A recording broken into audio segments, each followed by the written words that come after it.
e quanto a essa vida espiritual em outros planos da existência.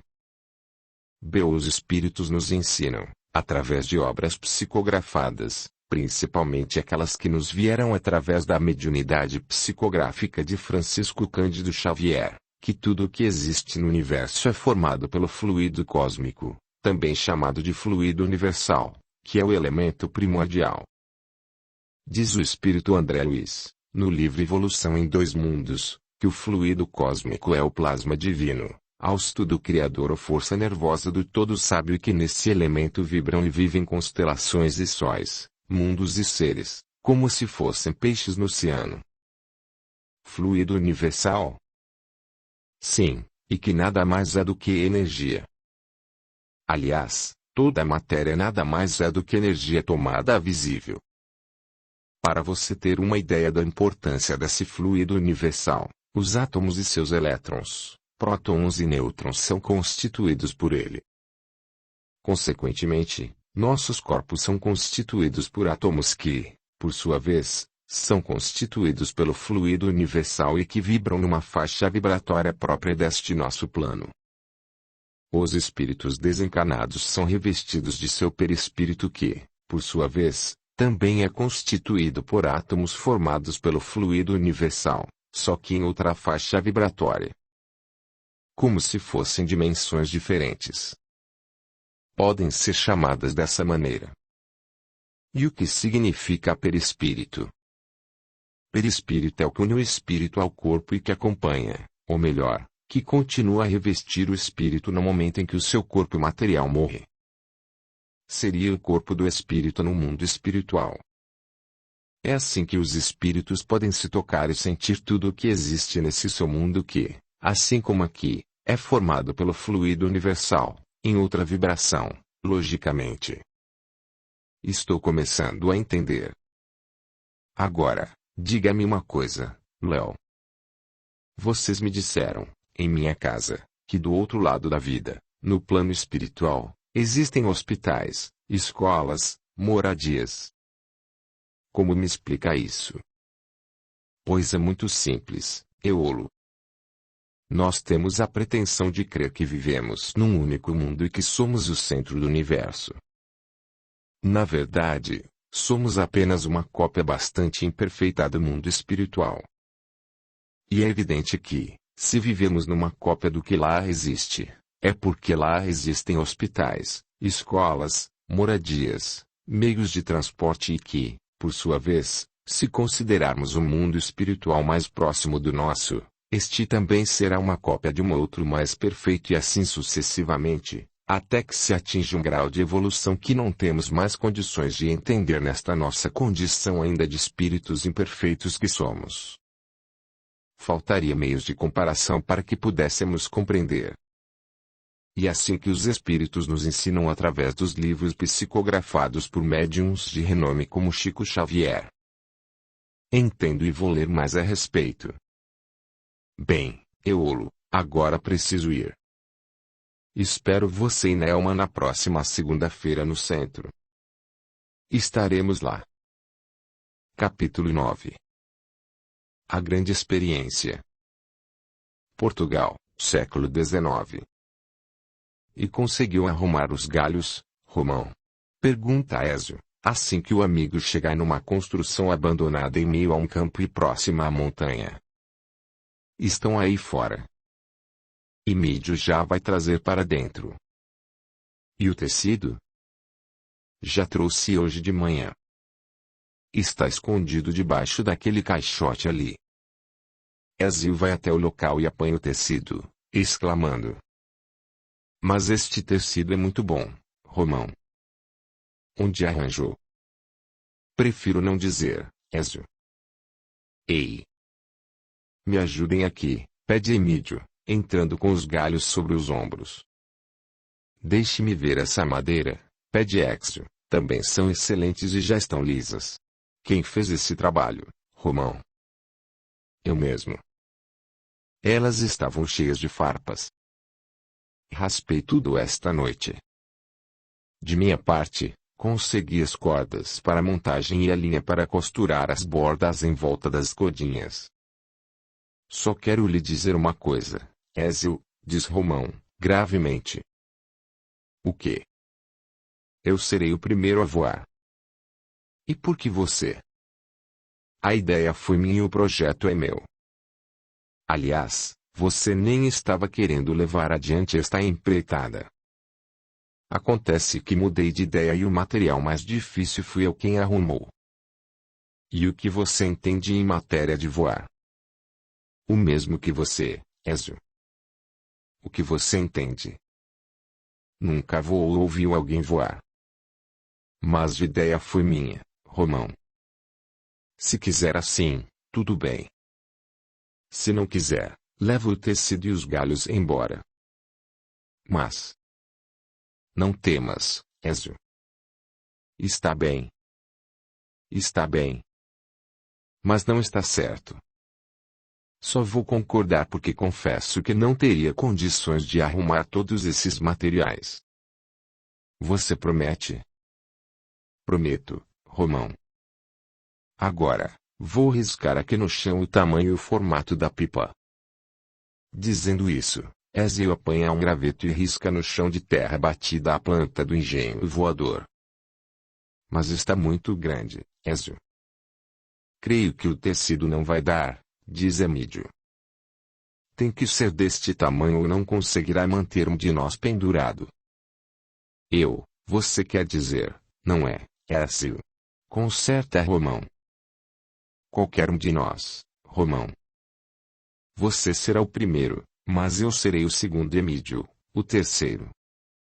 Eu? Pergunta Emídio, espantado, eu não vou me pendurar nessa coisa aí. Deixe de ser medroso, meu irmão, diz Romão.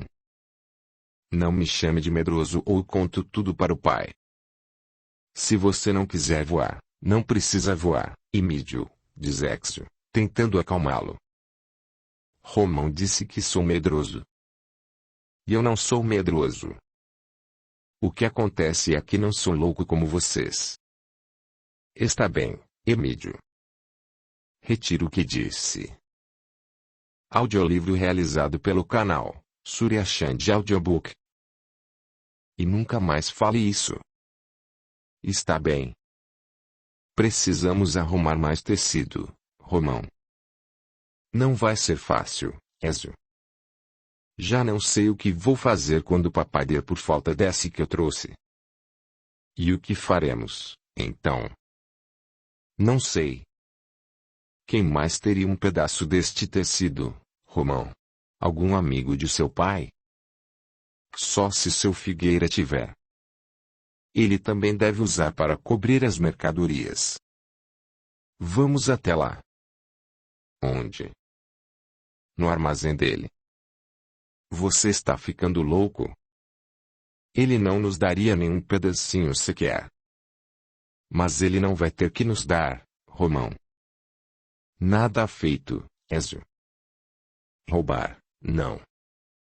Você não roubou de seu pai? Não. Apenas tomei emprestado e era um velho pedaço que, talvez, nem use mais. Talvez o seu Figueira tenha também um velho pedaço. Não podemos fazer isso. E por que não?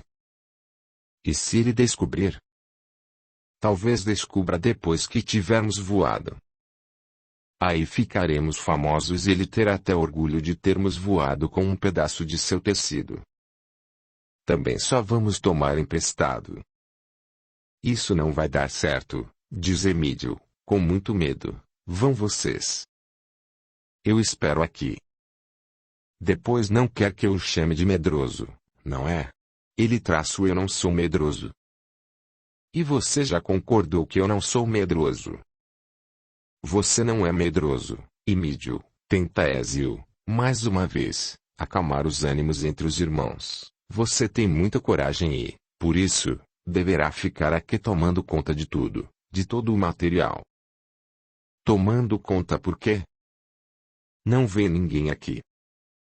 Nunca se sabe, Emídio. Não. Eu vou junto. Mas quem disse que eu concordei em roubar o tecido de seu Figueira? Pergunta a Romão. Está com medo, meu irmão? Pergunta Emídio, com um riso zombeteiro nos lábios. Não estou com medo, não. Só acho que não é correto. Apesar de que você pode estar certo, Ézio. Se conseguirmos voar, seremos famosos e seu Figueira até poderá sentir orgulho pelo fato de seu tecido ter voado. Então o que estamos esperando? Vamos até lá. Está bem. Vamos. Os três rapazes partem, então, em direção ao armazém de seu Figueira. O que querem? Pergunta a Figueira quando os meninos entram em seu estabelecimento. Desejam alguma coisa? Estamos só dando uma olhada, seu Figueira. Podem olhar à vontade, mas não me chamem nada. Pode ficar tranquilo, seu Figueira, diz Romão. E seu pai, como vai, Romão? Já faz uns 3 dias que não vejo o Manuel. Ele está bem, seu Figueira. E os meninos começam a percorrer o armazém, procurando por um pedaço de tecido. De repente, Ezinho cutuca Romão. Veja. Sussurra, apontando com a cabeça para os fundos do estabelecimento, mais precisamente o quintal, lá em cima daquela carroça. É um tecido bastante velho, pelo jeito. E se pedíssemos para ele? Pergunta Emídio, também cochichando. Nem pensar, Emídio, responde Ézio, nem pensar. O que estão a cochichar aí, hein, garotos? Estávamos falando que o senhor tem uma mangueira carregada de frutas, seu Figueira, responde, rapidamente, Ézio. Resmunga o homem, muito bem, vocês podem ir até lá e apanhar 2 mangas cada um. Mas 2 mangas somente, hein? 2 mangas, seu Figueira. Somente 2 mangas.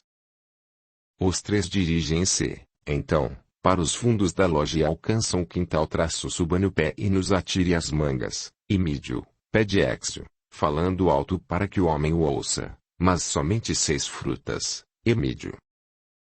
2 para cada um. Sim, 2 para cada um. E enquanto Emídio sobe no pé, Ézio pede para que Romão vigie seu Figueira por uma fresta da porta e, rapidamente, apanha o tecido, dobra-o no menor tamanho possível e o atira para um outro lado da cerca que dá para uma rua lateral. Lá vai a primeira manga, Ézio, grita Emídio. Pode julgar. Lá vai a segunda. Assim, após poucos minutos, voltam os 3 para o interior do armazém e, mostrando para o homem as 2 mangas nas mãos de cada um, se despedem e saem. Muito obrigado, seu Figueira, grita Romão. Dê lembranças ao seu pai. Darei, seu Figueira. Vamos dar a volta por aqui e apanhar o tecido. Vamos depressa antes que seu Figueira decida sair. Ninguém poderá nos ver com isto, diz Ézio, apanhando o pacote. Vamos correr, grita Emídio.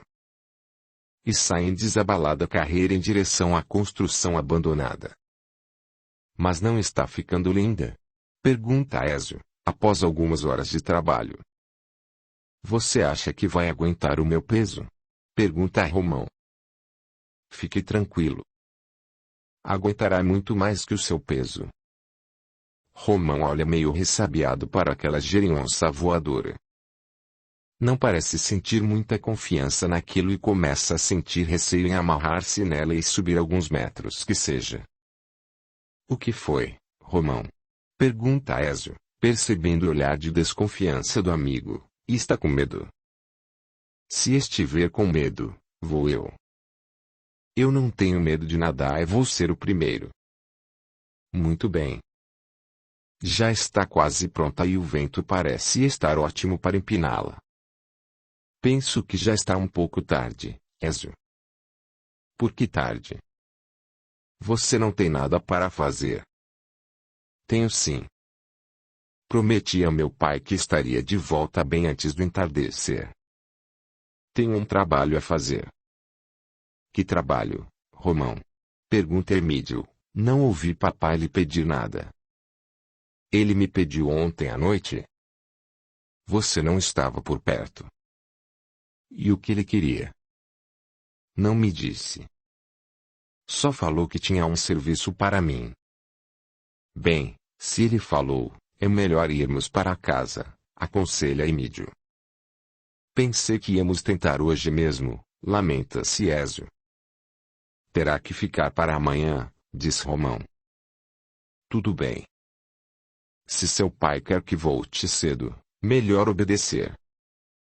Vamos, então. No dia seguinte, os três se encontram já cedo na construção abandonada. Afastam alguns velhos caixotes que utilizaram para esconder a pipa e Ézio exclama. Mas não ficou uma beleza? Ficou muito bonita, sim, responde Emídio.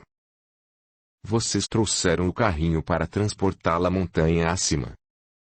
O carrinho. Meu Deus! Exclama Romão, como pude esquecer? Vocês precisam ir buscá-lo. Não sei se vai dar, Ézio. Papai vai usá-lo hoje. Como papai vai usá-lo, Romão? Diz para Emídio, papai foi para a fazenda de seu Rodrigo e só voltará à tarde. Mas e se ele precisar quando voltar? Aí já o teremos devolvido. Ei, espere um pouco. Você me parece que não está querendo mais voar, Romão. Ontem disse que papai precisava de você e não o vi fazer nenhum tipo de trabalho para ele. Agora, diz que papai poderá precisar do carrinho. Está com medo, Romão? Pergunta Emídio. Eu não estou com medo nenhum. Ontem, quando chegamos em casa, papai me disse que ele já havia feito o que iria pedir para eu fazer. E agora estou preocupado porque papai poderá retornar antes da hora que costuma chegar e precisar do carrinho. Não gosto de usar as coisas de papai sem lhe pedir antes. Quer dizer que hoje também não poderemos tentar o voo? Pergunta Ézio, desconsolado. Penso que não, responde o amigo, quem sabe, amanhã? Por que não vamos, então, empinar as nossas pipas comuns, hein? Pergunta Emídio. Eu não quero mais saber de pipas comuns, resmunga Ézio, agora só me interessa esta.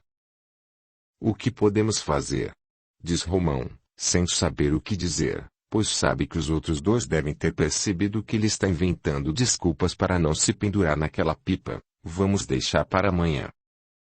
Mas amanhã é dia de você cortar a lenha, Romão. Como poderá ir conosco? E mesmo. Como não pensei nisso antes? Sabe o que penso, Romão?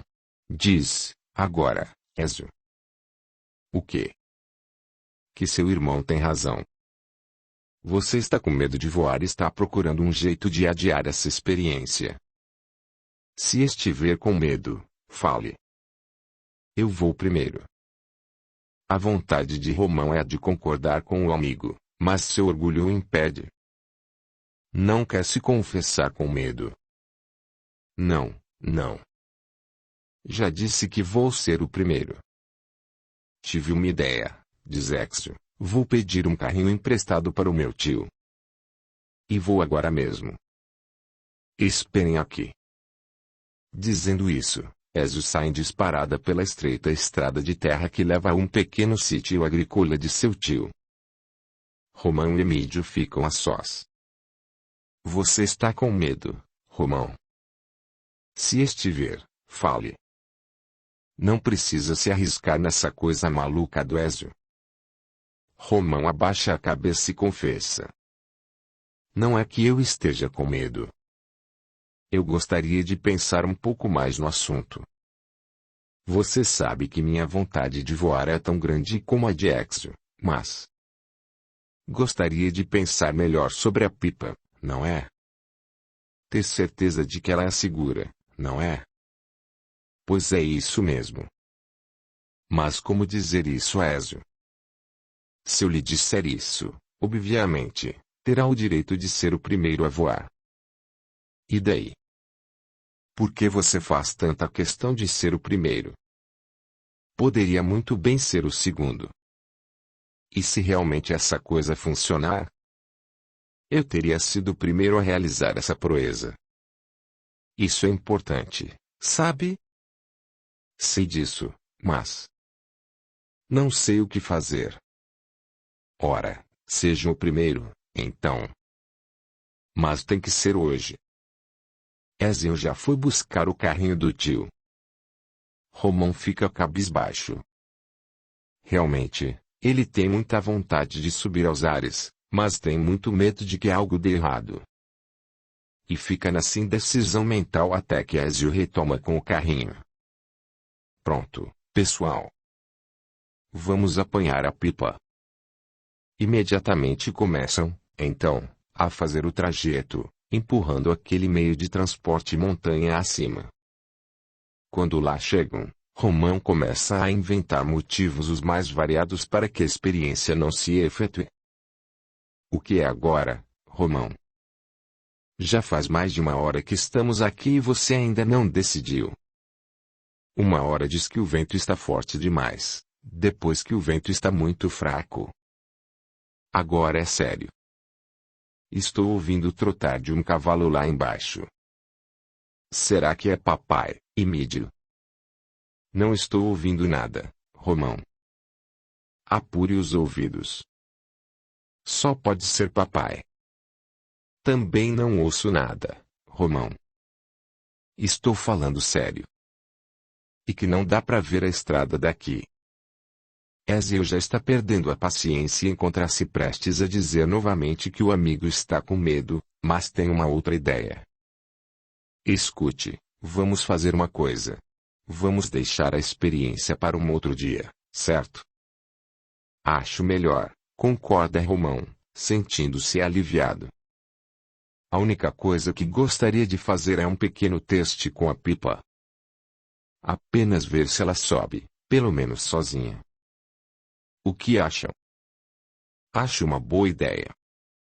Então, vamos fazer o seguinte, diz Ezio, mentindo, vou levá-la lá para o alto. Vocês dois segurem a ponta da corda daqui. Quando eu soltá-la, procurem empiná-la. E não se esqueçam. Terão que fazer muita força, certo? Tudo bem. Leve-a para cima. Ezio leva a pipa até um lugar mais elevado, onde os outros dois não conseguem vê-lo, pois pequena árvore lhes tampa a visão. Capítulo 10. Lembranças do passado. De domingo e vamos encontrar Breno e seus 3 comparsas conversando com uma entidade bastante estranha. Veste-se totalmente de negro, inclusive com um tecido da mesma cor a cobrir-lhe a cabeça, com exceção dos olhos. Algo de diferente possui essa criatura no olhar. Total inexpressividade. Até Breno evita fitá-la de frente. Tem meu nome pelo qual tratam. E então, Teimo? Já conseguiu algum progresso com Haroldo?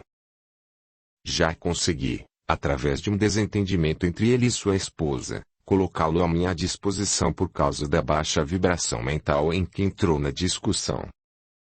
Seus pensamentos estão revoltos e essa vibração me é muito propícia.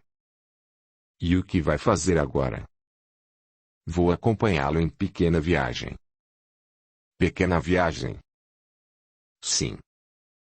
Ele irá até a montanha para voar naquela coisa maluca feita de pano.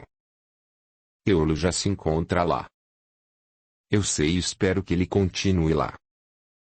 Pelo que pude apurar, Haroldo está estranhando o fato de ele não lhe ter ligado. Veja. Haroldo já vai sair com o carro. Não posso perder tempo. Dizendo isso, a entidade entra também no automóvel, acomodando-se ao lado de Haroldo, enquanto Breno e os seus dirigem-se, por outros meios, em direção à montanha. O veículo parte. Haroldo está com a expressão facial alterada. Mas o que será que deu na Carla? Nunca me tratou assim, antes, pensa. é que ela resolveu colocar para fora o que sempre sentiu por você. Desprezo. Sussurra-lhe tema aos ouvidos. Na verdade, esse espírito é especialista em sugestionar as pessoas. Falou comigo de uma maneira. Será que sempre sentiu isso e agora resolveu colocar para fora? Pensa Haroldo, totalmente sugestionado pela entidade, inclusive com as mesmas palavras e pensamentos emitidos por ela, tão envolvido se encontra. Parece que todo mundo hoje resolveu desprezar você, Haroldo, toma a sugestioná-lo o espírito, até Aulo parece tê-lo esquecido. Foi para a montanha sem avisá-lo, sem convidá-lo. Até Eolo, meu melhor amigo, foi para a montanha sem me avisar. Liguei para a casa dele e sua filha me informou que já tinha ido. Mas o que será que está acontecendo? Eolo só pensa nele. Principalmente agora que ligou-se a Léo e Mara por causa de suas alucinações, que o deixaram muito estranho. Eolo anda muito estranho. Depois que ouviu aquela voz e viu um parapente que não existia, parece ter se modificado. Foi para a montanha sozinho naquela segunda-feira e agora parece que só quer falar com Léo e Mara. Você precisa fazer alguma coisa, Haroldo. Precisa fazer alguma coisa. Seu amigo está necessitando de um psiquiatra, fica a ouvir vozes, vendo coisas que não existem. Precisa de um tratamento urgente. Urgente. Acho que Eolo precisa de ajuda. Talvez, mesmo, de um psiquiatra. Fica atrás de espiritismo. Isso é coisa de loucos do que se enganam achando que estão conversando com espíritos. Seu amigo vai acabar pirando.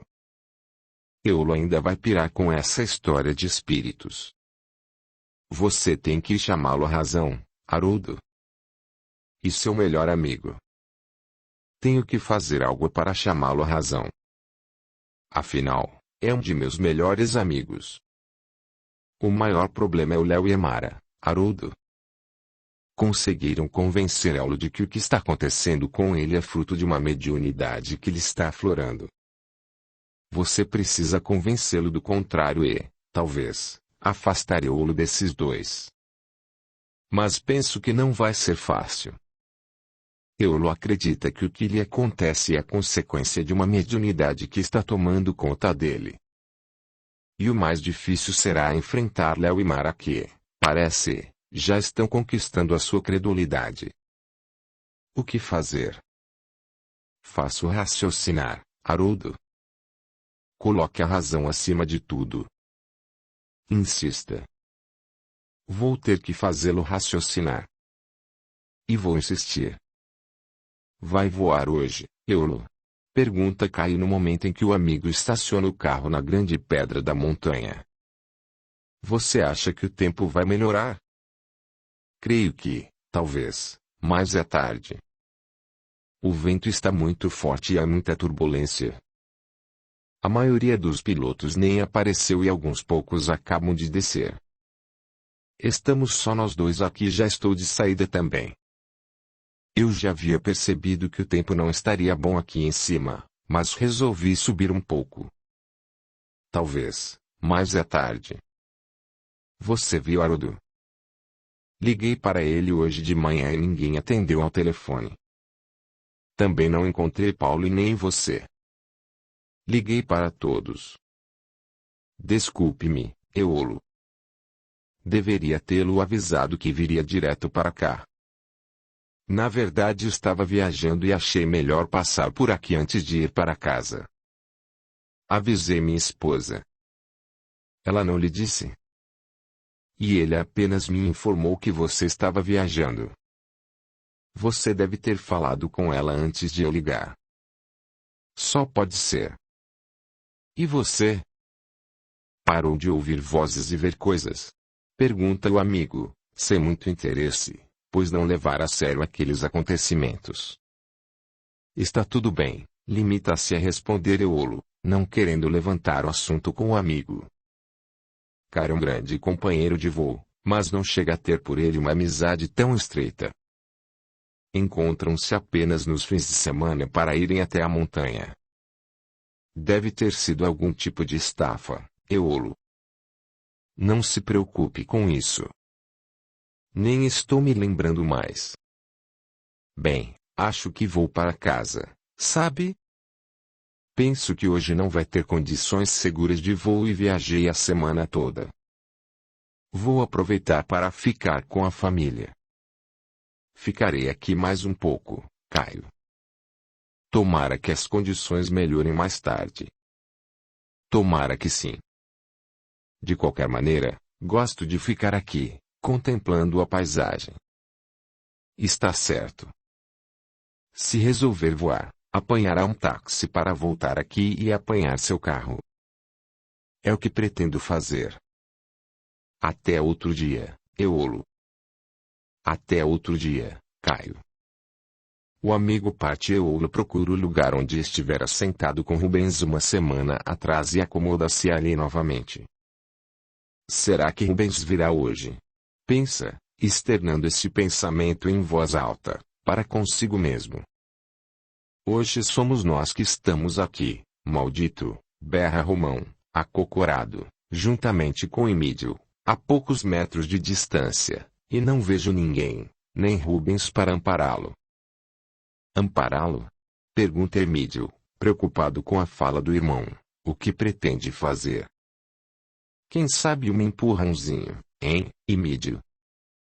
Um empurrãozinho? Sim, um empurrãozinho e poderemos trazê-lo para este lado e aí, sim, nos vingaremos. Não temos condições de fazer isso, Romão. Não temos essa força, principalmente sobre Eolo. Sua mente encontra-se totalmente ligada aos das luzes e aos seus pensamentos, mesmo não estando nenhum deles aqui. Além do mais, você sabe que seria muito difícil isso. Há a necessidade da vítima desejar e Eolo não tem vontade alguma de cometer um suicídio. E cadê Breno e a sua legião que não estão aqui? Agora que precisamos deles. Certamente nem eles, todos juntos, conseguiriam alguma coisa contra Eolo, Romão. E por que você tem tanta certeza disso? Já lhe disse, meu irmão. A vítima tem que desejar. Nada podemos fazer. Droga. Que ódio. Acalme-se, Romão. Acalme-se. Acalme-se. É só isso que você sabe falar? Emídio nada responde e permanecem os dois por algum tempo em silêncio.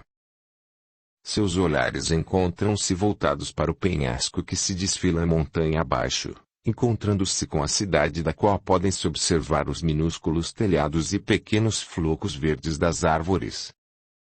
Desta feita, não mais se encontram em região umbralina, mas ali mesmo.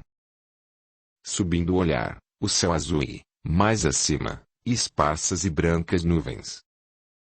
O olhar de Romão fixa-se neste momento na longínqua linha do horizonte. Emídio observa e sente grande compaixão pelo irmão, principalmente, porque consegue perceber enorme melancolia em seu olhar. Pobre Romão, pensa, queria tanto voar, mas nunca conseguiu realizar esse sonho. Nem livre da matéria, como nos encontramos, pois ainda estamos presos a ela pela força da gravidade, estejamos em qual plano for. Sei que neste momento ainda sonha como quando criança. O tempo passou, surgiu o avião percorrendo grandes distâncias e encurtando-as, mas não é isso que ele quer. Não é com isso que ele sonha. Quer voar como um pássaro. E agora que encontramos Eolo, sofre mais ainda porque, além do ódio que sente por ele, agora o inveja. Eolo tomou-se a imagem viva do que ele mais deseja. O que fazer para ajudá-lo? O que fazer? Já não tenho mais ódio no coração e nem desejo de vingança, mas tenho que continuar ao lado de Romão. Nesse momento, chegam Breno e 3 de seus comparsas que sempre o acompanham. Mas o que está acontecendo com você, Romão? Berra o espírito, deu para ficar contemplando o céu. Há trabalho a fazer, seu imbecil. Romão dá um salto, levantando-se e ficando frente a frente com Breno. E Mídio posta-se ao lado do irmão. Por que está gritando comigo? O que pensa que está fazendo? Toma a berrar, como consegue ficar calmo desse jeito, quase sentado ao lado de seu inimigo? Romão, revoltado, franze o senho e responde. O que posso fazer sozinho? Você desapareceu. Não lhe ordenei que permanecesse constantemente ao lado de Eolo, instilando seu ódio contra ele. Romão olha fixamente para Eolo num verdadeiro exercício de insuflação de ódio, o que parece ter rápido efeito, pois retoma a revolta em seu coração. Esse maldito! Como gostaria de poder jogá-lo para baixo. E por que não o faz? Não tenho poderes para tanto. Como não tem poderes? Seu ódio é o seu poder. Como fazê-lo atirar-se contra as pedras? Você não precisa fazê-lo atirar-se contra as pedras ou penhasco abaixo. Você precisa fazê-lo atirar-se contra si próprio. Atirar-se contra si próprio. Isso mesmo. Permaneça ao lado dele e transfira-lhe todo o ódio que sente. Isso fará com que ele caia em enorme depressão, não do penhasco, mas de seu próprio coração, de seu próprio íntimo. Transmita-lhe imagens de seu passado, de seus erros, para que sua consciência não lhe dê paz. Faça isso e faremos nossa parte. Aliás, já estamos providenciando para que Eolo sinta enorme sofrimento através de grande injustiça. Como assim? Já coloquei um dos meus, especialista nesses assuntos, para trabalhar. Já colocou? Mas não vejo ninguém, a não ser nós 5 aqui, além dele. Ele não está trabalhando aqui. Não? E onde se encontra? Foi incumbido de fazer com que o maior amigo de Eolo se insurja contra ele. Seu maior amigo? E quem seria? Haroldo. Haroldo? Você o conhece? Eu o conheço, sim, mas é o seu melhor amigo. Como irá conseguir? Você verá, Romão. Você verá. Por ora, faça o que lhe ordeno porque necessito que Eolo comece a cultivar uma semente de ódio que germinará e florescerá no tempo certo. E será você quem irá lhe plantar essa semente. Pois eu o farei com sucesso. Tenho certeza disso, concorda Breno com sugestivo e maligno sorriso nos lábios. Romão olha novamente para Eolo e dele se aproxima o bastante para que este sinta repentino mal-estar a lhe invadir o ser. Abaixa a cabeça e começa a massagear a fronte com o dedo médio. O que será que está acontecendo? Sinto-me mal de repente. Uma angústia. Nunca senti isso. Pensa, tentando descobrir o porquê da inusitada sensação de angústia e desalento. Por que será que de repente passei a sentir este desânimo? Será que é porque não estou podendo voar? Não pode ser. Nunca me senti assim. Problemas? Não os tenho. Será que é porque estou frustrado com o fato de Rubens não me aparecer para conversarmos? Mas o que é isso? Melancolia porque um espírito não aparece à minha frente. Não, não pode ser. Eu estava bem, poucos minutos atrás. Será que algum espírito sofredor aproximou-se de mim e minha mediunidade está captando as suas vibrações? Foi assim que li naquele livro. Vou fazer o que Leo me recomendou. Vou orar por esse espírito. Pensando assim, Eolo começa a proferir mentalmente uma prece em favor de alguma pretensa entidade que ali possa estar presente, o que não passa despercebido de Romão, que começa a ter dificuldades em continuar vibrando e emitindo pensamentos de ódio contra ele. Mas o que está acontecendo comigo? Pergunta-se, agora, Romão, e para ele sentir-se mal e não eu? Estou me sentindo como se estivesse sendo anestesiado. Estou ficando zonzo. O que estará acontecendo? Será que algum dos das luzes se encontra aqui por perto de nós? Pois veremos quem é mais forte. Vou fazê-lo experimentar o meu ódio também. E assim, Romão procura armazenar sua mente de imagens do passado, imagens que lhe trazem mais ódio ao coração, e uma luta muito grande se trava nesse momento. Uma luta do ódio contra a prece. Eolo, por sua vez, procura concentrar-se mais na oração, mas o esforço é enorme e sente que as sensações que o acometeram e que pareciam estar sendo mitigadas aos poucos, começam a retomar-lhe em lampejos cada vez mais frequentes. Meu Deus, me ajude a lutar contra esse sentimento, roga, mas não tem a força necessária para vencer o ódio de Romão e, extenuado, deita-se na relva. Isso mesmo, Eolo, entregue-se. Fala Romão como que numa ordem, entregue-se, vamos recordar juntos as nossas tristes passagens. A partir daí, Eolo, ainda deitado, olhos cerrados, parece começar a sonhar, meio dormindo, meio acordado. Imagens ininteligíveis lhe vêm à mente como flashes estranhamente encadeados. São cenas onde sente-se como se fosse um adolescente.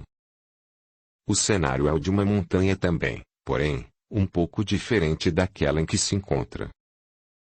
Suas roupas lhe parecem estranhas, de uma outra época. Junto dele, mais 3 rapazes. 2 deles aproximam-se da borda do penhasco. Um dos rapazes, o mais velho, sobe para um local mais elevado, carregando por sobre a cabeça, enorme pipa feita com galhos de árvore e tecidos amarelados pelo tempo. De repente, vê esse rapazulo amarrar-se à pipa com uma corda presa à cintura, sendo que a outra ponta encontra-se segura pelos outros 2. Desespera-se e tenta impedir a atitude do outro que, inusitadamente, sem tempo para ser contido, corre em direção à beira do penhasco.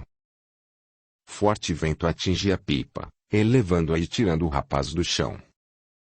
A outra ponta da corda escapa das mãos dos outros 2.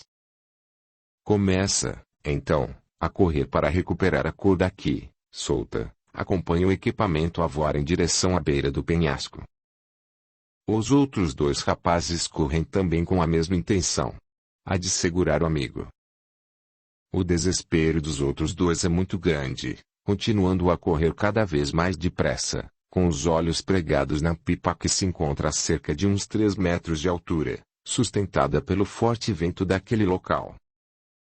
Estou voando. Estou voando. Grita o rapaz dependurado, tão eufórico que nem se apercebe do perigo que corre. Em determinado momento, surge um homem que, rapidamente, apeia de seu cavalo e corre em auxílio, conseguindo apanhar a outra ponta da corda, puxando-a com toda a força. A pipa, pela força do puxão, vem abaixo, arremetendo-se contra ele e, por mais que o rapaz, amarrado nela, tente, já com os pés no chão, segurar-lhe a investida, esta abaurou o homem, lançando um penhasco abaixo. Eolo corre até a beira da montanha e consegue ver o corpo estendido, já sem vida, sobre as rochas, e um enorme desespero toma-lhe conta do ser. Volta-se para o rapaz amarrado à pipa e este limita-se a olhar para ele, com uma expressão de desespero. Eolo sente o sangue gelar-lhe nas veias, principalmente quando vê no rosto do garoto a sua própria fisionomia e desperta desse estranho sono, gritando: Não sou eu! Não sou eu! Levanta-se rapidamente da relva e volta a sentar-se, parecendo enfraquecido com tudo aquilo. É você, sim, seu maldito assassino! Por que fez aquilo? Porque tinha que ser o primeiro a voar, não é? Traidor! Era eu quem teria que ser o primeiro, Mas você tinha que trapacear, não é? Tinha que nos enganar, não é? Só que eu saberia como fazer melhor que você, cretino. E veja o que fez. Matou meu pai. Agora sofrerá as consequências e nenhuma religião, nenhum Deus, nenhum Jesus conseguirá livrá-lo de nossa vingança. Maldito. Eolo não ouve aquela voz acusadora, mas sente intensa emoção, como se aquele sonho lhe fosse real. Audiolivro realizado pelo canal Surya Chand Audiobook. Será uma recordação do passado? Pergunta-se, mas não pode ser. Penso estar passando mal do estômago. Isso faz mesmo com que se chegue até a delirar. Preciso ir embora daqui. Agora quer fugir, não é? Berra Romão, agora quer fugir. Pois vai ficar aqui. Não permitirei que vá embora. Romão aproxima-se mais ainda de Eolo e este sente-se atordoar novamente. Lembra-se mais uma vez dos conselhos de Léo e recomeça a orar, agora, com mais humildade, rogando proteção e auxílio para alguma entidade que possa estar lhe impingindo esse sofrimento. E é repentinamente que começa a sentir-se melhor e uma paz muito grande passa a invadir-lhe o coração. Mas o que é isso? Esbraveja Romão, sentindo que estranha força o afasta lentamente de sua presa, fazendo com que permaneça cerca de uns 10 metros de Eolo. E como se o puxassem para longe e o mantivessem seguro ali. Sua visão, então, se alarga e vê Rubens ao lado de Eolo, mas não consegue visualizar quem o segura. Emídio, que a tudo assistira, vendo o irmão sendo como que tragado por alguma força, não entende o que está acontecendo e aproxima-se dele, que tenta inutilmente livrar-se de algo que o prende, mas que nenhum dois consegue ver. O que está acontecendo, Romão? Estão me segurando. Esses covardes. Veja, Emídio. Rubens está lá perto dele. 2 patifes.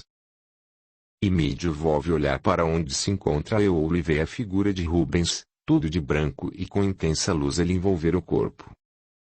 Sente forte emoção, pois lembra-se dos sonhos que tem com a mãe e que esta também se lhe apresenta dessa mesma maneira. Graças a Deus! Exclama Eolo, sentindo-se bem agora graças a Deus!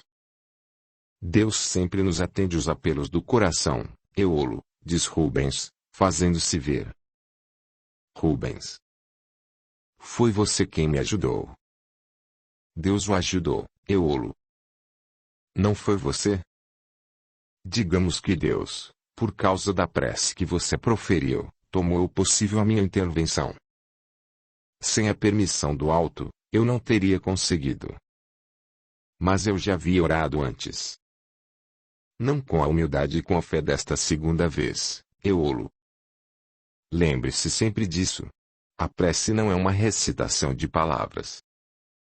A prece é uma exteriorização de nossos corações quando humildes e confiantes. As palavras apenas nos servem de apoio para a prece. Tive uma visão, Rubens. Uma visão horrível. Será alguma coisa ligada ao meu passado, quero dizer, algo que me aconteceu numa outra vida. Você não deve se preocupar com isso, Eolo. Não se esqueça que o passado nos serve apenas como aprendizado. Não permita que o passado o atormente. Então, foi mesmo uma lembrança de uma outra encarnação? Eu não disse isso. Apenas lhe expliquei para que nos serve o passado. Essa sua visão, esse seu sonho pode muito bem ter sido algo apenas para lhe perturbar a mente. Uma invenção que algum espírito colocou em minha mente. Pode ser isso, Eolo. Acontecem muitos fatos assim, muitas obsessões dessa maneira. Como lhe disse, não se preocupe com isso. Suas palavras me tranquilizam, Rubens. Pois fique tranquilo. Você tem à sua frente uma grande luta. Uma grande luta. Sim, e a primeira coisa a fazer é perdoar um possível espírito que possa estar querendo prejudicá-lo. Pense nele com carinho e nunca com revolta. Muitas vezes, a mediunidade começa dessa maneira, para que o iniciante nesse tipo de trabalho comece a praticar a boa vontade e a paciência necessária para o curso de sua missão como médium. Entendo. A propósito, Eolo, estamos muito satisfeitos com você, com o seu interesse pela doutrina espírita. Você disse ponto estamos. Sim. Você se refere a Geraldo. A Geraldo e a outros tantos que se encontram bastante empenhados na sua caminhada no trabalho do bem. Gostaria tanto de vê-lo. De falar com ele. Dia virá, Eolo. Dia virá. Nesse instante, uma voz se faz ouvir e o chama. Eolo. Eolo. Este olha em direção à voz e vê Haroldo que se aproxima, deixando seu carro estacionado a cerca de uns 30 metros de distância. Venha cá, Haroldo. Ficarei aqui por mais algum tempo, Eolo, diz Rubens, desaparecendo logo em seguida. Ei, espere. Diz, na tentativa de pedir a Rubens que se faça ver pelo amigo que chega. Está falando com alguém, Eolo? Pergunta Haroldo já bem próximo dele. Não, disfarça, apenas resmunguei. Como vai? Telefonei para sua casa e sua filha me disse que estava vindo para cá. Tentei lhe telefonar, mas ninguém atendeu. Haroldo sente um alívio ao ouvir Eolo dizer que havia telefonado para sua casa. Será que ele ligou mesmo, Haroldo? Ou está mentindo para disfarçar o seu desinteresse? Será que Eolo está mentindo para mim? Pergunta-se, mentalmente, Haroldo, ainda vítima das sugestões de Temo. Você e Carla saíram cedo? Saímos bem cedo, sim. Carla quis que a levasse à feira. Não tem problema, Haroldo. O importante é que está aqui. Trouxe seu parapente. Trouxe. E você? Também, mas parece que o tempo não está ajudando muito hoje. Mais tarde, tenho certeza, irá melhorar. Talvez, mais à tardezinha. Se quiser, podemos descer para almoçar. Depois retomamos. Uma boa ideia, Haroldo, mas prefiro um lanche. Um lanche, então. Capítulo 11. Lição com as aves. Durante o lanche que fazem na pequena cidade na base da montanha, Haroldo, auxiliado, invisivelmente por Temo, tenta convencer o amigo de que ele está indo para um caminho errado. Que o que lhe aconteceu seria mais um produto da mente cansada, de um estresse.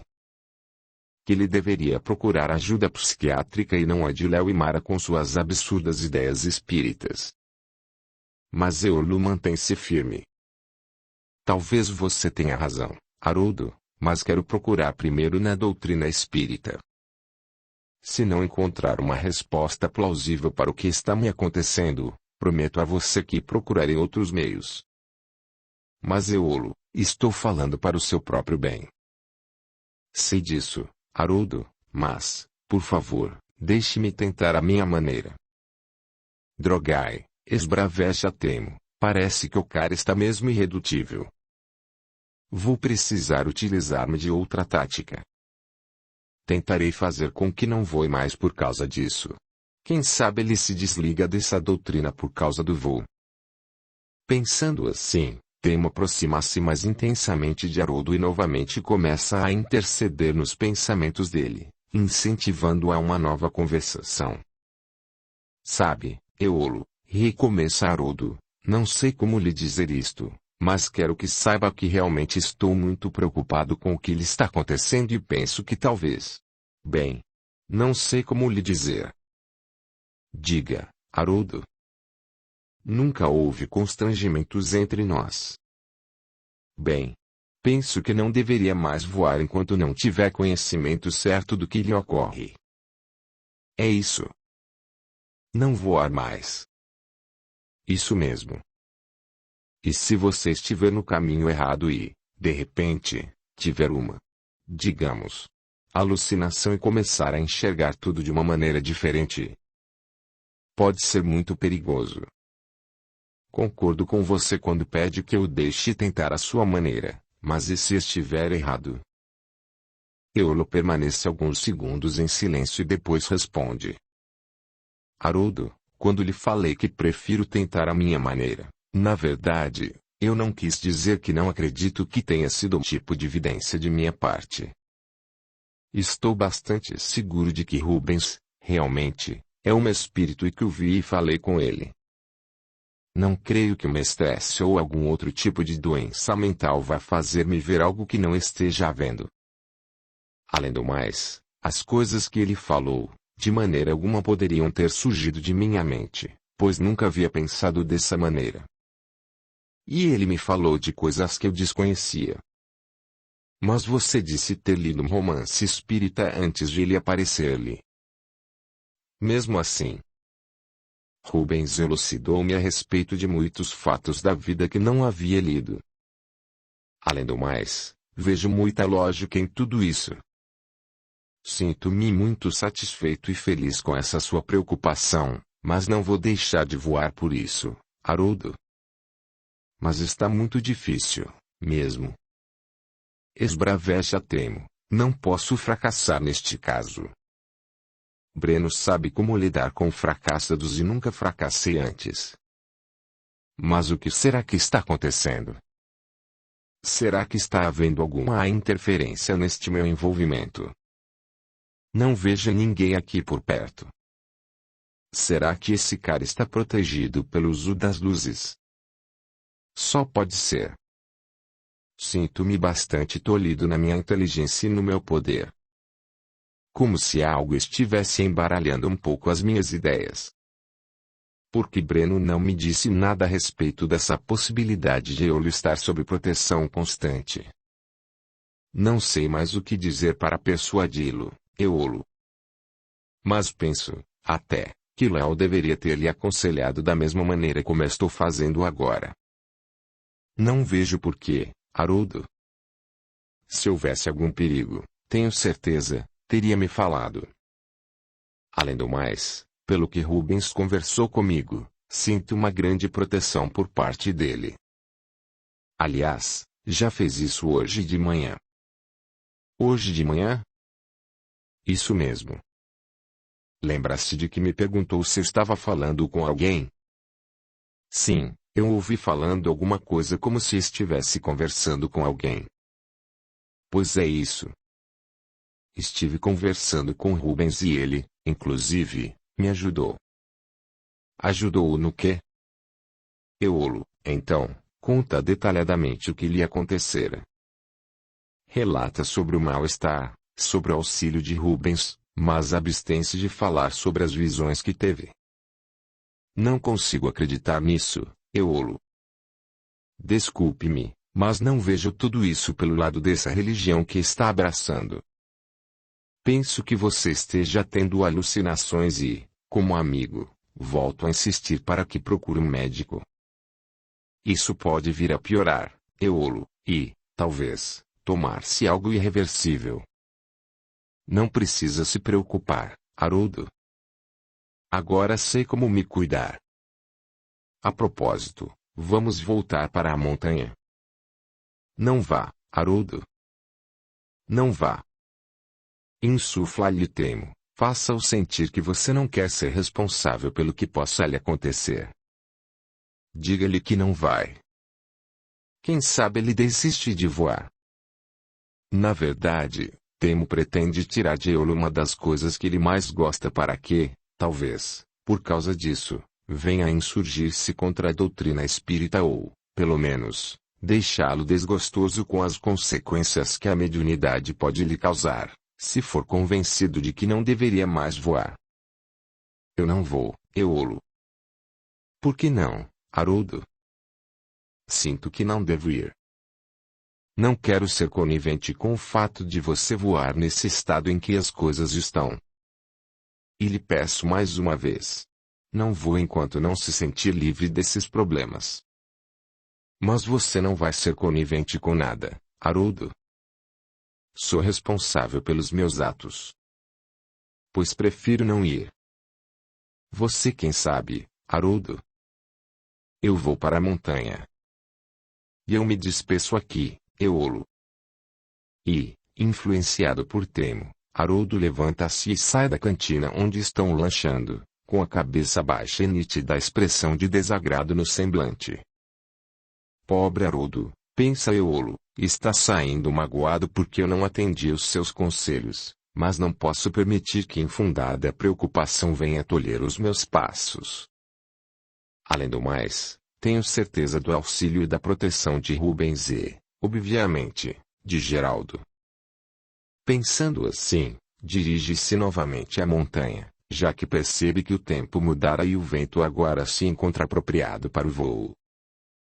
Na verdade, apesar de todos os anos de piloto, Eolo nunca ultrapassou os limites de segurança, escolhendo voar apenas em ótimas condições meteorológicas, condições estas que comumente são denominadas de lift, ou seja, aproveitando correntes de ar que ascendem pela encosta da montanha e apanhando pequenas térmicas, que são correntes de ar quente, para se manter mais tempo no ar. Por sua vez, Temo fica em dúvida, mas acaba por decidir-se acompanhar Eolo. Haroldo, bastante contrariado, apanha seu veículo e volta para casa onde encontra sua esposa, preparando alguma coisa para comer. Seu filho, Henrique, e a filha, Rosana, ambos com 6 anos de idade, gêmeos que são, brincam alegremente no jardim da casa. O que irei falar para Carla? Pensa, com grande peso no coração pela discussão que haviam tido e bastante arrependido também de suas rudes palavras, influenciado que se encontrava por Temo.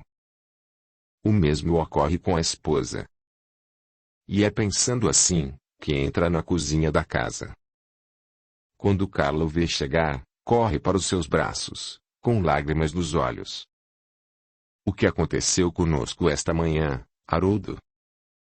Nem sei por que falei tudo aquilo para você. Sinceramente não entendo por que reclamei de suas idas à montanha para voar. Nunca me importei com isso e até gosto que você tenha uma atividade que o distraia do trabalho. Perdoe-me, Haroldo. Eu não queria dizer tudo o que eu disse.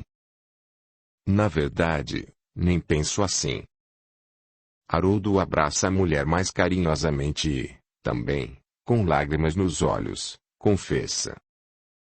Você não sabe o alívio que sinto. Fiquei amargurado e peço que me perdoe, pois também fui um tanto grosseiro com você. Eu não sei. Parecia que não era eu quem falava. Não consigo entender. O mesmo aconteceu comigo. Aliás, agora há pouco, tive uma conversa com Eolo e acabei sendo muito indelicado com ele. E Haroldo conta Carla a conversa que teve com o amigo. Sabe o que penso, Haroldo? Acho que você deveria procurá-lo. Ele é um grande amigo seu e se você teme por ele, por algo que possa lhe acontecer, não deveria tê-lo abandonado lá. Você tem razão. Vou voltar à montanha. Vá, sim, querido. Eolo, nesse momento, já se encontra preparando o parapente para o voo. Estende-o no chão, cuida para que suas linhas estejam devidamente colocadas na posição correta e, já com o macacão de voo vestido, coloca o capacete, a bolsa à sua frente, na linha da cintura com o variômetro ligado, veste a selete, pequena poltrona onde se sentará no momento oportuno, já em voo, e conecta os mosquetões que o prendem ao velame de cerca de 10 metros de envergadura. Romão e Emídio também se encontram presentes. Olha lá, Emídio. Ele vai voar. Maldito. Ainda se diverte enquanto nós nos encontramos neste sofrimento. Diga-me uma coisa, Romão, diz Emídio, encorajando-se, O que você sente mais por Eolo? Ódio ou inveja? Romão fita o irmão com um olhar de estupefação, não tanto pela maneira com que Emídio fala com ele, mas muito mais pelo assunto que ele aborda naquele momento. O que você está me perguntando? Perguntei-lhe o que sente mais por Eolo. Ódio ou inveja? Toma a repetir. Romão volta a olhar para Eolo e parece-lhe surgir na face uma nova expressão, que não passa despercebida pelo irmão e é somente depois de alguns instantes que toma a palavra, de uma maneira um pouco menos violenta que a usual, o que causa uma certa estranheza em Emídio. Por que me pergunta isso, meu irmão? Não sei. Penso que desde que tudo aconteceu, que nosso pai morreu, passamos a sentir intenso ódio por Eolo. Naquela ocasião, Ézio, culpando pelo nosso sofrimento, principalmente por causa de suas ideias malucas para aquela época. Também nós lhe impusemos um grande sofrimento e depois, quando a morte nos separou de nossos corpos, continuamos a sentir esse ódio, ainda não satisfeitos com tudo que lhe causamos. Queríamos mais ainda. Pois sempre achei que o que lhe fizemos não foi o suficiente para nos vingarmos dele. Também pensava assim. Mas, hoje. O que tem hoje, Emídio? Até há pouco tempo, Romão, quando não sabíamos de seu paradeiro, tudo fizemos para encontrá-lo e nos deleitarmos numa vingança maior ainda. Mas agora que o encontramos. O que tem agora que o encontramos? Nada mudou. Mudou, sim, Romão. Nós estamos diante de uma outra pessoa. Para mim é o mesmo Ézio que matou nosso pai. Tivesse ele permitido que eu fizesse o experimento, tenho certeza de que nada daquilo teria acontecido. Eu saberia como controlar melhor aquela espelunca voadora. Será, Romão? Você tem dúvidas? Não só tenho dúvidas como duvido que você tivesse coragem para experimentar aquela, como você diz, espelunca voadora. Você acha que eu não teria coragem? De onde tirou essa ideia? Dava para perceber, Romão. Quantas vezes você protelou a experiência? Fiz isso por causa dos ventos muito fortes. Não sei, Romão. O que me passa pela cabeça é que Ézio ou Eolo, como quisermos chamá-lo, parece ter se cansado de esperar você ter coragem para tanto. Está me chamando de covarde, Emídio. Você nunca foi covarde, Romão. Apenas, e acredito com razão, mais prudente e, talvez até, consciente do perigo que aquilo representava para a vida de quem se aventurasse naquele desejado, mas não sabemos se vitorioso, voo. Romão pensa um pouco e confessa. Isso é verdade, Emídio. Não confiava muito naquela pipa feita às pressas. Emídio sente-se satisfeito e contente. Pela primeira vez parecia que Romão começava a aceitar certas verdades e, se ele pudesse, visualizaria o que estava ocorrendo naquele momento, num outro plano espiritual, vibrando em dimensão diferente da deles. Sua mãe Matilde, agora auxiliada por Rubens e outros 5 espíritos do bem, ampara a conversa dos dois irmãos. Temo, por sua vez, não esconde a sua insatisfação pelo desenrolar daquilo e, também, pelo fato de não lhe ser possível aproximar-se mais, pois enorme força protetora o mantém à distância. Breno e seus asseclas também ali chegam e travam enorme discussão com Temo, acusando-se mutuamente pelo fracassado desenrolar dos acontecimentos. E agora, Temo? O que vai fazer? Indicaram-no dizendo ser um dos melhores, mas se você é um dos melhores, posso imaginar como devem ser os outros. E digo-lhe mais. Fizemos um acordo em que estipulamos uma troca de favores. Eu tenho o que você quer, mas se não obtiver sucesso, nada terá. Nada terá. Preciso muito do que tem para me oferecer e vou conseguir cumprir esta minha missão. Já tenho um outro plano. Vou mudar completamente de alvo. E quem vai tentar atingir agora? Nelma, a esposa. Não creio que conseguirá, temo. De qualquer maneira, esta será sua última chance. Não me falhe ou não terá outra oportunidade. Não falharei, Breno. Não falharei desta vez. Assim espero, pois senão sua fama correrá por todos os cantos deste mundo. Eu o declararei um fracassado. Isso não vai acontecer, Breno. Pode ficar descansado. Vou agora mesmo para a casa dela. Vai voar, Eolo. Rubens. Sim, responde o espírito, ao seu lado. Vou voar, sim. Há algumas pessoas lá embaixo no campo de pouso. Isso é bom. Aliás, como já lhe disse, é sempre bom que alguém esteja lá embaixo quando efetuar um voo. Lembrei-me disso, mas o tempo está muito bom para o voo. Na verdade, preferia ficar aqui conversando. Haverá muito tempo para conversarmos e o tempo está excelente. Vem comigo. Irei logo em seguida, responde o espírito. Eolo olha para trás e vê o parapente azul já estendido e pronto para ser inflado. Vou decolar, então. Rubens limita-se a sorrir e Eolo dá início aos preparativos para a decolagem.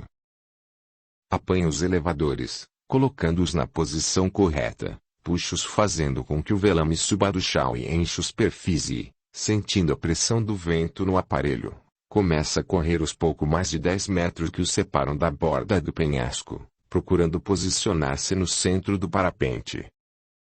Em poucos segundos atinge a borda e, levantado a poucos metros do solo pelo ar que sobe pelas encostas, começa a voar. Em poucos segundos, apanha uma boa térmica que o eleva a mais de 300 metros da montanha, fazendo com que o variômetro comece a apitar, sinal característico da subida. Recolhendo um pouco o batoque da esquerda e, pendendo o corpo para esse lado, efetua a suave curva, seguida de uma outra, agora para a direita. Nesse momento, percebe Rubens voando ao seu lado, imitando todos os seus movimentos e sorrindo para ele. Sente enorme alegria em estar voando ao lado daquele que, com absoluta certeza, está lhe proporcionando radical mudança em sua vida e em sua maneira de pensar e ver as coisas do mundo. É evidente que nenhum piloto terreno se arriscaria a voar tão perto assim, mas que perigo pode haver voando com um aparelho ao seu lado que pertence a um outro plano, a uma outra dimensão? Como consegue fazer isso? Pergunta, então, a Rubens, que ora se coloca ao seu lado esquerdo, em poucos segundos já se encontra à sua frente e, no estalar de dedos, apruma-se no seu lado direito. Um dia você entenderá, Eolo. Coisas do plano espiritual. Que liberdade de voo você tem, Rubens. Não conseguiria nunca fazer isso aqui na Terra. Rubens sorri e fala. E nem deve tentar ou poderá estolar o aparelho. No plano material, os obstáculos são muitos. Qualquer espírito conseguiria isso, Rubens. Não, Eolo. A maioria, ainda presos às coisas terrenas, nem do solo conseguem liberar-se. Tem que caminhar como os homens e são condicionados às barreiras da matéria. Entendo. Eolo fica alguns momentos em silêncio, observando Rubens e pensa. Quem iria acreditar que estou aqui a voar acompanhado de um espírito? Agora vou partir, informa Rubens para que possa aproveitar o seu voo e não se distraia comigo. Pode ficar, Rubens. Mas o espírito limita-se a sorrir e desaparece como por encanto. Para onde será que ele foi? Pergunta Eolo a si mesmo. Ele me pediu para aproveitar este meu voo e vou fazê-lo. Eolo continua a voar, efetuando curvas em forma de 8 para poder continuar a voar por sobre aquele local onde muitos metros abaixo encontra-se o campo de pouso para voo livre. Meu Deus! Será que um dia chegarei a ter essa oportunidade de voar como Rubens? creio que ele voaria até mesmo sem o parapente.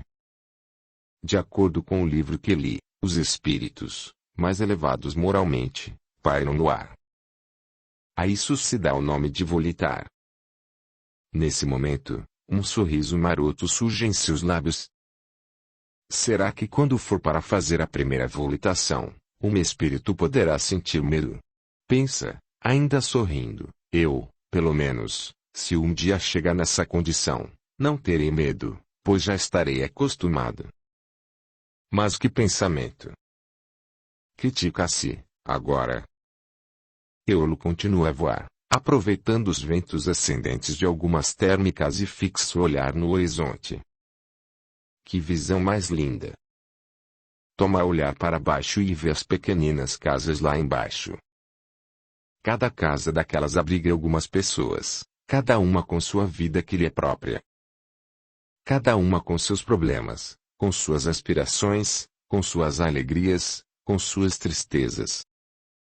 De repente um grupo de aves descreve um voo, planando logo mais abaixo de onde está Eolo. Parece recordar-se de um pensamento que lhe vem de muito longe na lembrança, parecendo mais uma conversa entre crianças. Gostaria de ser um pássaro para poder voar, sentindo o vento no rosto, vendo o mundo de cima, pousando quando quisesse, tomando ao partir, também quando quisesse. Faria voos bem diferentes. Voaria de lado, de costas, atiraria meu corpo em velocidade por sobre as rochas, o mar e, assim que estivesse bem próximo, retomaria para o céu. Atingiria as nuvens. Os pássaros devem ser as criaturas mais livres que conheço. Nem precisam temer os outros animais. Basta voar para fugir deles. Penso que os pássaros são os filhos mais queridos de Deus. Não necessitam lutar para conseguir o que querem, nem guerrear para defender suas terras e, praticamente não possuem inimigos. Nem são orgulhosos e nem poderosos. Não prejudicam ninguém por causa de poucas moedas, como o homem. E nem precisam usar roupas. São os filhos preferidos de Deus, sim. Afinal de contas não são apenas eles que conseguem chegar mais próximo dele. Deus não mora no céu? E são as criaturas mais elegantes. Batem mansamente as asas e parecem flutuar pelo céu. Como gostaria de voar. De onde me vêm essas ideias? Pensa Eolo, parecem recordações de infância. Será que falei tudo isso um dia? Ou foi algum amiguinho meu? Haroldo, talvez. Somos amigos desde pequenos. Mas trata-se, realmente, de conversa entre crianças, pois para Deus, todos são filhos queridos, sejam homens ou animais. E, pelo que li, os animais, no caso aqui, essas aves, reencarnam também, tendo inteligências fragmentárias, caminhando em busca da consciência humana que, por sua vez, jornadeiam no encalço de esferas mais gloriosas. Sim, foi mais ou menos assim que li. O que Eolo não se lembra é que essa conversação infantil realmente retrata uma lembrança de seu longínquo passado, fato esse ocorrido quando reencarnado como Ézio, juntamente com Romão e Emídio. E por que será que hoje tantos procuram imitar esses pássaros, assim como estou fazendo? Um voo livre. Será a vontade de reviver os momentos de infinita calma que um dia devemos, talvez, ter tido a aventura de usufruir? Pode ser. Talvez alguns espíritos se lembrem de suas origens, cada qual aquela que mais felicidade tenha lhe trazido, mesmo que essa felicidade lhe tenha sido tão sem raciocínios lógicos, apenas instintiva. De onde trago essa enorme vontade, essa enorme satisfação em voar? Pelas estatísticas, a maioria das pessoas não a sentem. Muitos nem teriam coragem, talvez pelo medo das alturas, reminiscências do passado, além do que, as demais criaturas possuem diferentes deleites a que se entregam. Mas de uma coisa não tenho certeza. Sinto-me mais perto de Deus aqui em cima. Não tanto por estar nas alturas, mas pela satisfação, pela alegria de estar vivendo estes momentos de tanta liberdade. Talvez a felicidade seja isso. Uma grande liberdade. Mas liberdade do quê? Gostaria que Rubens estivesse aqui para responder-me. Estou bem aqui ao seu lado, Eolo, diz Rubens, aparecendo novamente. Você estava aí? Pensei que tivesse partido. Resolvi deixá-lo a sós para que pensasse um pouco nas coisas da vida enquanto voasse. Gostaria de lhe perguntar uma coisa. Já sei, Eolo, e vou lhe responder. Realmente a liberdade nos traz uma grande felicidade. No seu caso, o fato de você estar voando, livre de seus próprios pensamentos inferiores, de seus defeitos, de seus desejos menos dignos, talvez, absorto que se encontra nessa atividade, lhe dá uma sensação de grande felicidade, trazida pela própria liberdade que sente longe de todas as tentações do mundo. Por aí, você deve entender que a felicidade não se encontra tão intimamente ligada ao fato de você voar, mas sim, do distanciamento que o voo lhe proporciona dos instintos mais inferiores que ainda nos povoa o espírito. Entende? Sim, estou entendendo. Outras pessoas poderão entrar nesse estado de outras formas, através de outras atividades. Por aí você entenderá facilmente que a extirpação de nossos instintos inferiores nos trará a felicidade que Deus deseja a todos nós. Mas não é só voando que conseguirá entrar nesse estado. Também fazendo o bem, libertando-se de sentimentos tão negativos como a inveja, o orgulho, a cobiça, o egoísmo, a vaidade. Entende? Sim, estou entendendo muito bem. O que quer dizer é que quando estou no céu, voando, sentindo todo este prazer do voo, não há espaço para todos esses sentimentos negativos. Isso mesmo, mas deve aprender algo com o próprio exemplo. Se você é cônscio de que sente felicidade quando se priva desses sentimentos inferiores, por que tê-los quando não se encontra voando? Por que não procura extirpá-los de sua vida diária? Já sabe que com isso encontrará a felicidade, não é mesmo? Você tem toda a razão. Bem, vou deixá-lo, novamente. Já se encontra a uma distância do solo em que deverá preparar-se para o pouso. Até outro dia, Eolo. Até outro dia, Rubens.